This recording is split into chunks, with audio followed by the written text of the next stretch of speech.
Bon, vous le direz mieux que moi, Hélène. Ah, bah, vous avez vu, mais vous avez eu très peur. Ah, mais alors oui, mais bon, je vais quand même vous parler du film parce que tout le monde l'attend, évidemment. Juste un film qui a déjà rassemblé plus de 194 millions de dollars de recettes dans le monde, hein, dans les films, depuis sa sortie dans les autres pays. Lion d'or à la Mostra de Venise, un sourire, un rire qui fait peur, ennemi juré de Batman. J'ai nommé le Joker. On regarde la bande-annonce. Accrochez-vous. Arthur, j'ai une mauvaise nouvelle pour vous.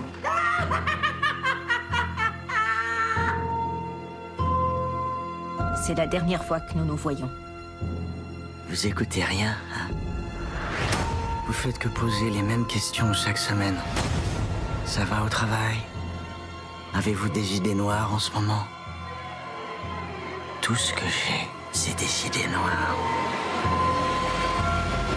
Alors voilà, réalisé par Todd Phillips, mise en scène musique, le rire, incroyable, tout y est, et interprété magistralement par Joaquin Phoenix. Alors le film se concentre sur la transformation d'un homme, Arthur Fleck, qui vit à Gotham City, un homme terrifiant, voilà, qui est doté d'une violence inqualifiable envers les autres. Il va devenir le Joker. Arthur Fleck est un homme plutôt méprisé par la société. Il rêve d'être une star de l'humour, mais il n'a que des pensées négatives, des crises de rire très inquiétante, des soucis psychologiques, bref, toute la folie du Joker. Et dans ce film, Batman n'existe pas. Donc ne cherchez pas de douceur, il n'y en a pas.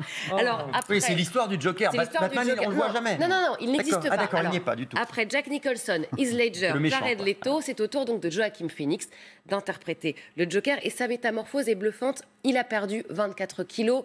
Le régime, il ne mangeait qu'une pomme par jour.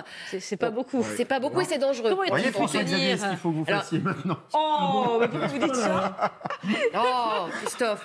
Alors qu'il perdait même... C'est moi le méchant de la matinale. Méchant. Alors, Joaquin Phoenix perdait même sa lucidité, évidemment, quand on mange qu'une pomme par jour. Et il a dû travailler aussi le rire mythique du Joker, évidemment. Comment a-t-il fait? Jérôme Vermelin l'a rencontré. Regardez.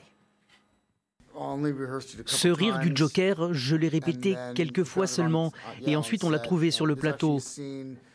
Dans une de mes premières scènes, le deuxième jour du tournage, j'ai été déçu du résultat, parce que je ne l'avais pas encore trouvé. Ça a nécessité un travail constant d'amélioration. Voilà, travail constant. Et sachez que depuis la fin du film, Joaquin Phoenix ne sait plus le faire et ne veut plus le faire. C'est assez psychologique. Alors, ce film est attendu. Ce film marche déjà, je vous l'ai dit, mais ce film a été beaucoup critiqué, risque de mauvaises influences, notamment pour ses scènes assez violentes, ce scénario assez noir. Il sera d'ailleurs interdit aux moins de 12 ans en France. Et Joaquin Phoenix connaissait justement le risque de la critique, que le film soit un peu controversé, mais il voulait tout de même relever le défi. Écoutez. C'est quelqu'un qui a été traumatisé dans sa jeunesse, mais n'en a pas vraiment conscience. J'ai eu de la compassion pour lui. Ça m'a permis de comprendre cette lutte qu'il mène contre lui-même. C'est vrai que ce n'est pas un film facile, ou un personnage qu'on peut facilement apprécier. Mais ça ne me pose pas de problème. J'ai aimé relever ce défi. Bon, certains aux États-Unis, sachez, ont quitté la salle. Mais alors, je peux vous dire, oui, âme sensible, s'abstenir, oui. Ah oui. Mais cinématographiquement, je vais y arriver. Et pour la prestation aussi de Joaquin Phoenix, allez le voir et sachez qu'il est pressenti pour l'Oscar parce que c'est assez magistral ce qu'il fait. Voilà. Bien rigolé. La météo est